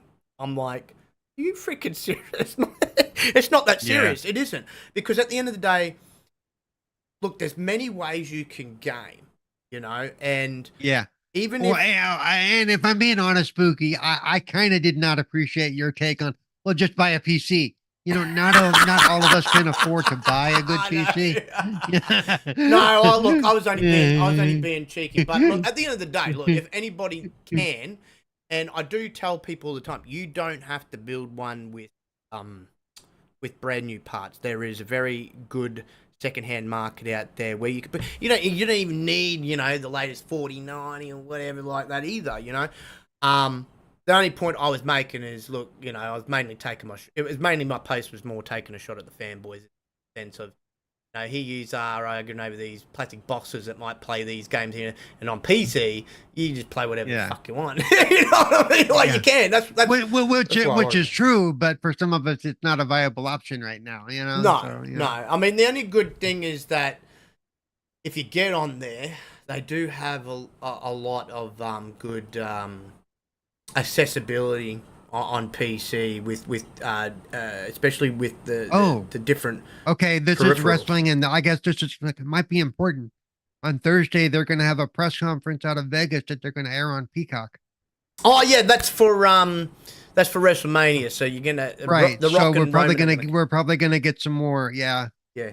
Instead so of they have 3 days to get their shit together. Instead of them walking slow towards each other, looking like they're about to kiss in the middle of the ring on SmackDown, you're actually going to hear them talk. Oh, is this like the old the boxing pressers where they used to get them behind the table together, and they're probably going to end up throwing punches at each other. People are going to hold them back and shit. That'd be funny, man. That'd be funny. Yeah, because it's funny. One thing that we forgot to point out, but you're going to see it. Well, you're kind of seeing it on SmackDown, but like if they've both got their shirts on, you're really going to see it. Roman, excluding Brock, right? Excluding Brock. But Roman, when he goes up against the opponents, Roman's usually the bigger guy, right? In this match, he's going to be the smaller guy. Is he smaller than The Rock? Because he looks big. No, he's big. He's big, but he ain't Rock big. Like Rock. Wow. As we know, Rock every morning, as Rock likes to refer, he's clanging and banging. Right, that Rock. Yeah. Lives in the freaking gym, loves it, and you know. He's bigger. Look at the size of the man's arms, bro. Like, he never had look, he was a big guy back in when he was full-time wrestling in the attitude, but he wasn't this big. If you go watch old footage, he was not as big muscle-wise as he is now. Like, he's huge. Since he's he is huge. And so, he's actually bigger than Roman. So the only thing I'm interested, as I said, to see is who's really going to come out the winner in that, because with Rock pushing what he's pushing and him being real close and buddy with the head honcho of the whole company, maybe he gets what he wants. So, I mean, the only good thing I could say or see about that is, yay, like, Roman's not the champion anymore. Like, that's the yay part, but then you're like, but Rock's going to be non-existent like Roman, you know? Right. I mean, at least the Rock's got an excuse. It's, well, I'm a movie star first and foremost now. So, I mean, at least it's a better excuse. But I'm seeing some articles and stuff that's saying Rock even had burned some bridges there, too. Oh, he has. Oh, I said that. Yeah, he has, bro. Yeah. He really has. He's burnt them. I mean, it's a notable thing that him and Vin Diesel don't get along. I even seen a funny thing between that. Oh, look, are we going to finally get that at WrestleMania 41? Those two all baby oiled up, and we'll actually get a proper match between him and Vin Diesel. Because I'm telling you now, that when they first were on screen, that fight, I just can't remember which Fast and Furious it was, but whichever it was, the first one that Rock debuted in. That fight scene between the two, apparently they ran with it and it got legitimate. Like, it got legitimate because they couldn't stand to be in the same room as you. Put it this way. Yeah. The Rock and Vin Diesel's thing between them is like Arnie and Stallone back in the day. Where you couldn't have them in the same room. They didn't like each other. They were competitive. They were against, you know. And look how long it actually took to get Arnie and Stallone not only in the same room, but in the same movie on screen. Yeah. Decades. You know, there was that feud because, you know, Stallone thought he was the big and best action star. Schwarzenegger thought he was the big and baddest action star. Same thing with Vin Diesel. And part of it too is, like, I saw an interview with that the Big Show did, and you know, he really had Mayweather break his nose. Yeah. For their setup for the fight, he told Mayweather before they did the thing that set off the thing to actually, I want you to break my nose. But he told him, look, when you break my nose, I want you to get your ass out of the ring, you and your friends, as fast as you can. Because even though I'm telling you to do it, as soon as I taste my own blood, there's going to be a few seconds there where I'm going to forget I told you to do it. So you're not going to want to be standing next to me when that happens, you know? Yeah. You know, because even though it's set up and they know that what's going to happen, you know, somebody takes the wrong shot or something lands wrong, and all of a sudden they are really mad at each other. You know? Yeah, right. That's it's definitely interesting. But but yeah. So okay, the only way I would like this match is if Vin Diesel comes out on with Roman Reigns. Yeah, that'd be funny. That'd be funny. Gives Rock the finger. You know, there you go. Yeah. That would be freaking hilarious. Vin Diesel costs the Rock the match or something like that. Well, you know what? If Rocky really wants to do it, I know he's talked about it and stuff. I don't know if he was just more talking about it jokingly, but look, we know sometimes in wrestling jokes can end up getting serious and something can come of it. So if they really wanted to build to it, that would probably be a bloody perfect way to do it, and you could have a year build to it. Obviously they're movie stars, so they're going to be off doing their shit, right? But have Vin Diesel, like you said, come out and then cost Rock the match, And then they had their big stare off at the end, obviously, and you can build to a match next year. You know, I mean, we've had celebrity versus celebrity matches before at WrestleMania. This wouldn't be any different. It would be pretty freaking funny and cool to see. I've got to admit, just to see him finally just go at it. Geez, it'd be funny without the constraints of the movie set. You know what I mean? Right.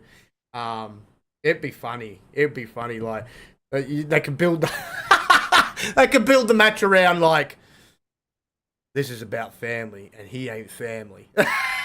You know, I almost wish, you know, speaking of celebrities and stuff, I almost wish they would find a way to bring Stephen Amell in for a few matches because he would get into it.